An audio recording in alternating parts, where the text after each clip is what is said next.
Bapak, Ibu, saudara-saudariku yang terkasih, selamat pagi berkah dalam. Menjadi nyata bahwa karya keselamatan Allah itu memang sudah didesain ribuan tahun yang lalu. Kedepan nanti pelan-pelan kita akan ditampilkan sosok-sosok atau pribadi-pribadi the last minute sebelum Yesus tampil. Dan untuk sekian nabi, yang terakhir ini adalah Yohanes Pembaptis. Sebelum nanti Yesus datang. Dan nabi-nabi ribuan tahun yang lalu pun sudah menubuatkan akan kehadiran Sang Juru Selamat itu.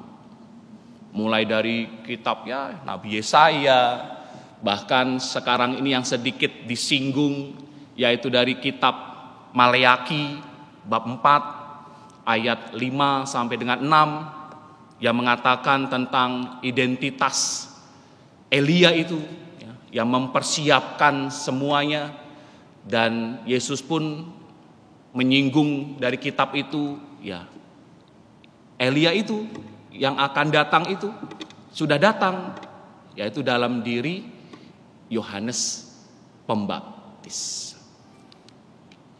Lalu apa goalnya, tujuannya Romo dengan kehadiran Yohanes Pembaptis itu?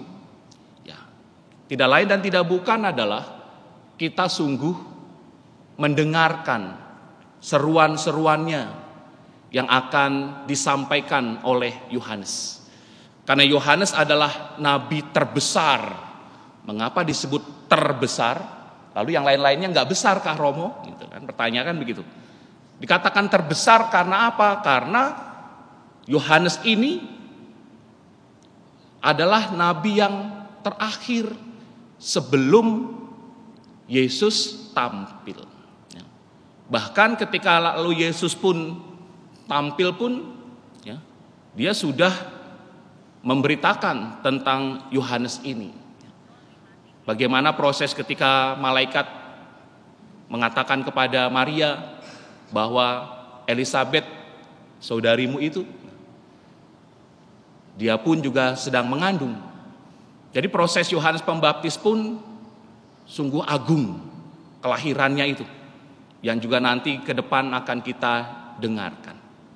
Seruannya adalah sebuah pertobatan, mempersiapkan semuanya supaya kita layak, supaya kita pantas, karena kita akan menyongsong Sang Sumber kesucian, ya maka segala sesuatunya pun harus dikondisikan suci, seperti Bunda Maria toh, karena dia akan mengandung Sang Kudus, anak Allah, maka sejak awal mula Maria pun sudah dikondisikan tak bercacat. Maka seyogyanya kita pun demikian. Karena kita akan menyongsong Sang Kekudusan itu, maka kita pun di dalam menyongsong Natal nanti, ya dikondisikanlah hati kita supaya suci. Maka minggu-minggu ini dan juga minggu-minggu depan itu di gereja paroki manapun akan dibuka pintu menuju kesucian itu, yaitu sakramen pengakuan dosa. Itulah sarana untuk kita memproses diri, untuk menyucikan hati kita, mengkondisikan diri kita supaya kita sefrekuensi, supaya kita matching dengan atmosfer yang akan kita rayakan nanti, yaitu Natal, menyambut Sang kesucian itu, Sang Juru Selamat itu, yaitu Yesus sendiri. Jadi rasa-rasanya kita pasti nggak akan merasa pas, suasana, aura yang begitu suci, tapi hati kita sendiri tidak suci. Sehingga pantas dan layaklah kalau ada komentar, kesan yang mengatakan, kok Natal ini kok aku nggak dapat apa-apa ya?